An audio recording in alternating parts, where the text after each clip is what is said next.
Section 1.3 Defining Gender and Important Related Concepts. Before we can begin to understand the United Nations approach to women, peace, and security, and its many obstacles and challenges, it is important to define several key gender-related terms.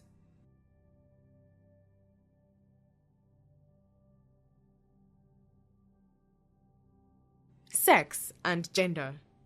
Although often used interchangeably, the words sex and gender do not mean the same thing.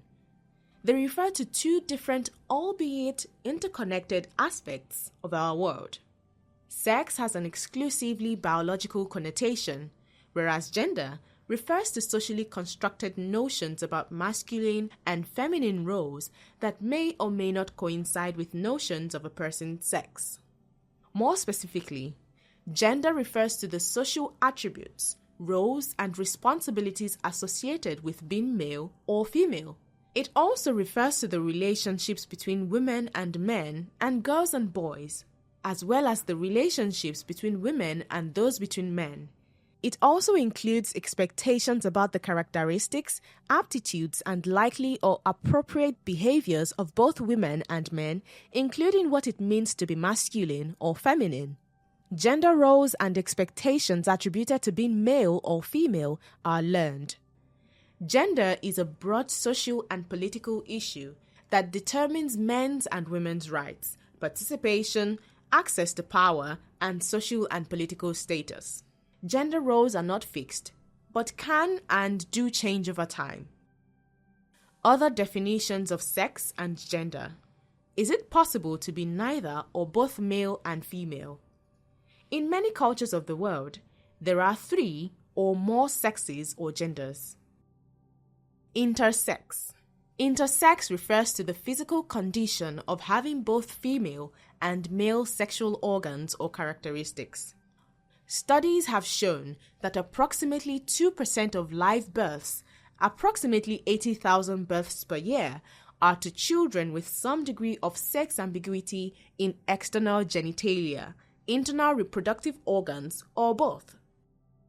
Transgender or trans is an umbrella term used to describe a wide range of identities whose appearance and characteristics are perceived as gender atypical. Trans women identify as women but were classified as males when they were born. Trans men identify as men but were classified female when they were born. And some trans people do not identify with the gender binary at all. Some transgender people seek surgery or take hormones to align their body with their gender identity. Others do not. Gender identity. Gender identity is a term describing the gender one perceives oneself to be and the gender category with which one personally identifies. Sexual orientation.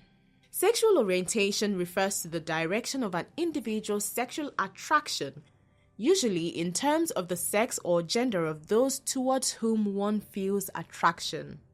The most commonly described sexual orientations are towards members of the opposite gender, heterosexual, same gender, gay or lesbian, both or any gender, bisexual or pansexual, or no gender, asexual. Gender equality. Gender equality refers to the equal rights and opportunities of women and men and girls and boys. Equality does not mean that women and men will become the same, but that women's and men's rights, responsibilities, and opportunities will not depend on whether they are born male or female. Equality between women and men is both a human rights issue and a precondition for and indicator of sustainable people-centered development and security.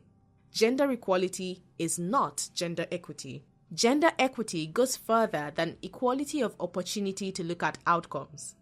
Treating women and men, or girls and boys, equally does not automatically ensure that they obtain equal outcomes and benefits, since there are many structural factors that may mitigate against this.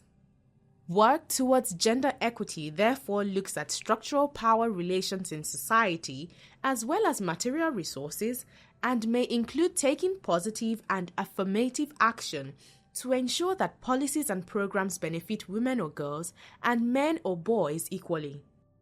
Gender mainstreaming. Gender mainstreaming is the central overarching concept in addressing issues of women, peace, and security. Gender mainstreaming is both a strategy to achieve gender equality and a goal in itself. It means bringing the perceptions, perspectives, experiences, knowledge, and interests of women and men to bear on policy making, planning, and decision making. Gender balance or parity. Gender balance or parity refers to the equal representation of women and men at all levels of an organization.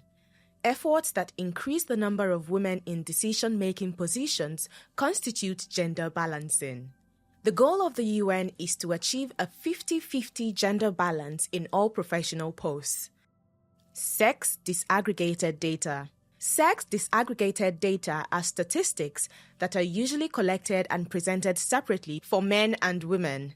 Such data are extremely valuable because they provide insight into how given gender roles lead to the distinct needs that must be met in order to fulfill these roles effectively. Gender analysis. Gender analysis is a detailed examination used to understand the relationships between men and women, their access to resources, their activities, and the constraints they face relative to each other.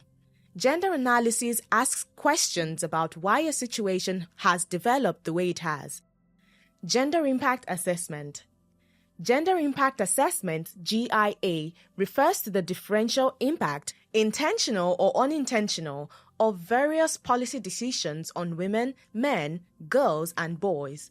It enables policymakers to more accurately picture the effects of a given policy and compare and assess the current situation and trends with the proposed policy's expected results.